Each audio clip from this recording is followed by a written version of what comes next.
Desmond Choo.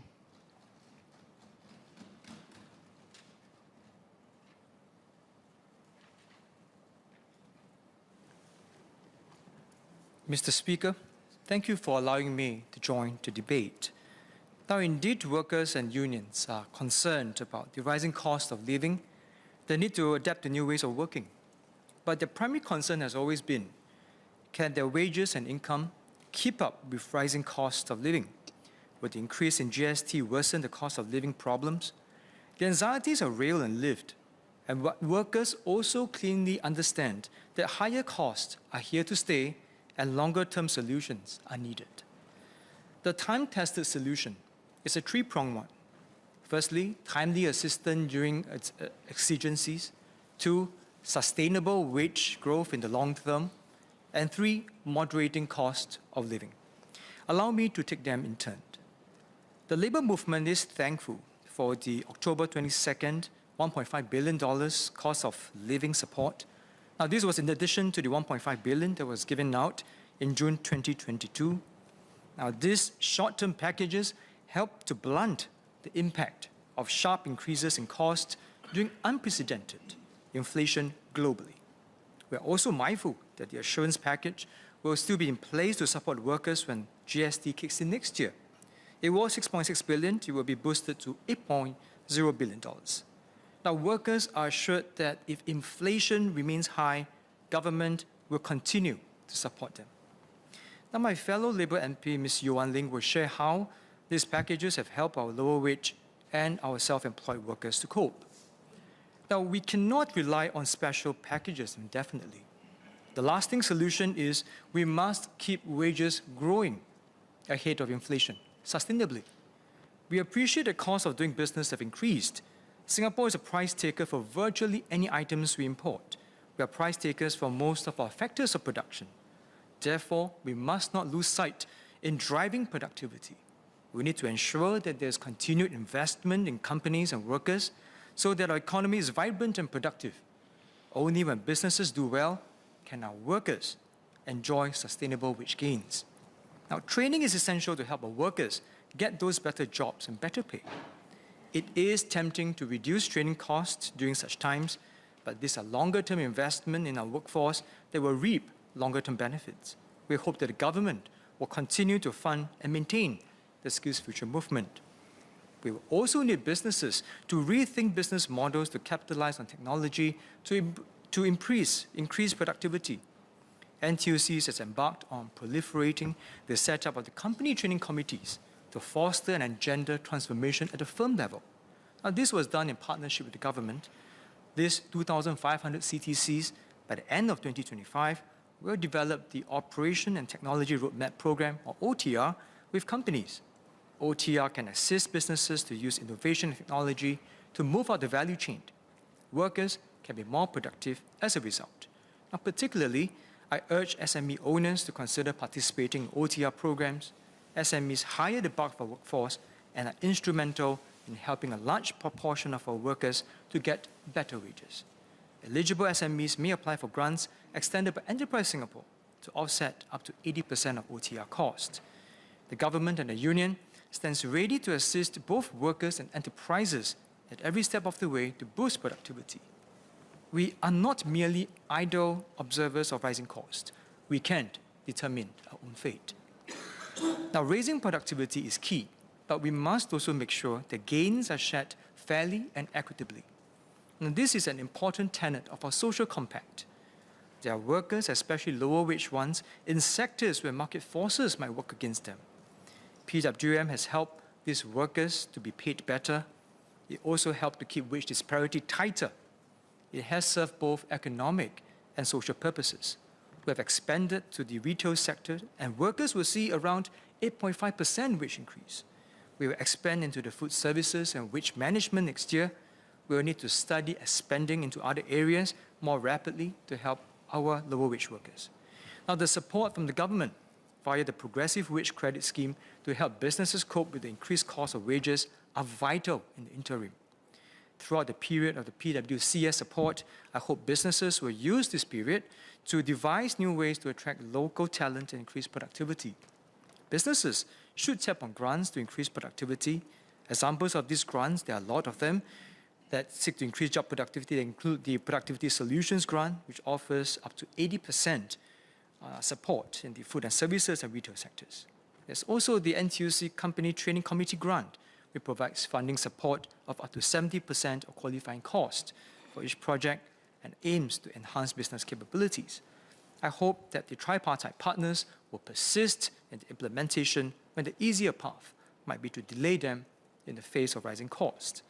Now, as for our vulnerable workers, such as the mature workers, PWDs, and ex-offenders, the Ministry of Manpower will be extending Jobs Growth Incentive, or JGI, to March 2023. I hope that employers will continue to tap on the JGI to hire vulnerable workers who are very qualified as well. Now, beyond the 2023 March horizon, I also call on the government to consider further extensions of the JGI if inflationary pressure has not eased by then. Additional support for PWDs in the form of enabling employment credit, which offers employers wage offsets of up to 30% for eligible Singaporean PWDs, should continue to ensure sufficient employment support. But we must at no point be under any delusion that Singapore is able to do all this without resources. We could do all this because, firstly, there are investments to create new and better jobs. Two, we have the resources to invest in our workers and care for Singaporeans. This system has helped us to grow our wages over the years. For example, real basic wages grew by 2.8% a year over the last 10 years. The economic and geopolitical imperatives to train and transform will be even greater as structural changes become deeper and more pervasive, economic conditions become more volatile, even more resources will be needed to help workers. So we must keep faith in investing in our workers for the long run to protect them against inflation. Similarly, we must reject short-term solutions that harms longer-term viability. Solutions such as consuming more for NIRC now instead of investing them to meet future unpredictable challenges are very risky. More consumption today must also mean less to invest for future returns. This is inevitable. Sustainable wage growth is still the best protection against long-term inflation. NTUC will do our part to help workers tide over challenging times. The unions has always stood ready to step up during times of need. In recent years, when the pandemic first hit in 2020, NTUC Enterprise rolled out a $50 million support package to help with the cost of living. In 2021, they rolled out another $20 million package to manage the cost of living and help stretch savings across different areas, such as insurance, healthcare, education, and financial planning. This year, NTUC also launched a $3.7 million NTUC Care Fund special assistance program in August to help 28,000 lower wage workers defray daily expenses and high inflation. Now, these are all in addition to the support provided by the various unions. Now, NTUC and its social enterprises will continue to moderate the cost of living. Now, it was a mission that we took on since the formation of the cooperatives in 1970. Our social enterprises face the same cost pressures as any other businesses. We face the same cost increase in logistics, manpower, and goods. We are in tradable sectors where there is the same competition for raw materials and manpower as any other commercial entities. But we will persist in our mission. NTUC FairPrice continues to benchmark prices and keep food and daily essentials available and affordable. It's constantly updating and enhancing its range of house brands to offer better value and quality to meet the evolving needs of consumers. For example, last year, NTUC FairPrice, they brought down the cost of the ART kits by half to help relieve financial burden on workers, including those rostered to go through routine rostered testing. There's also the Greater Value Everyday campaign, which consists of the various discounts and value schemes. For example, the Save Even More scheme sees groups such as the Pioneer and Merdeka generations, our seniors, CHAR's Blue Card holders enjoying the same existing discount schemes from Monday to Friday.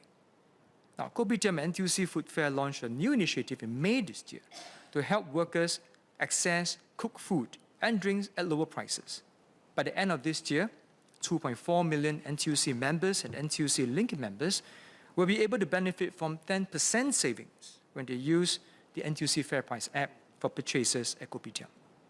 Ahead of the implementation of the Goods and Services Tax or GST increase, NTUC FairPrice has announced that it will be offering a discount on 500 essential items for the first 6 months of 2023. This initiative will apply across all FairPrice supermarkets, including FairPrice Online. Now, this basket of 500 key items is selected based on items that customers purchase frequently and serves the top-of-mind needs of our customers. They comprise national brand, house brands, fresh fruits, vegetables, meat, staples, dairy, paper products, and household cleaners, quite a lot. The union will continue to actively monitor the impact of inflation and will work in tandem with the government to enhance our efforts when required. Mr. Speaker, the bill aims to guard the fiscal health of our nation and care for Singaporeans in the longer run. To combat the short-term impact of the GST increase, the Labour movement is heartened the government has rolled out a comprehensive set of measures since the start of the year and will stand ready to help Singaporeans if things don't get better.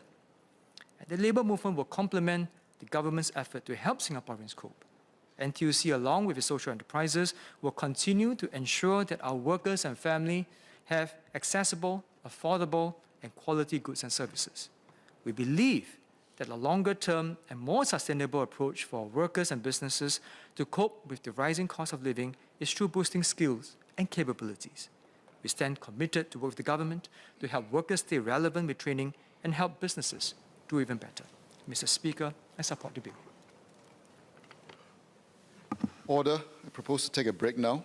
I suspend the sitting and will take the chair at 3:25 p.m. Order. Order.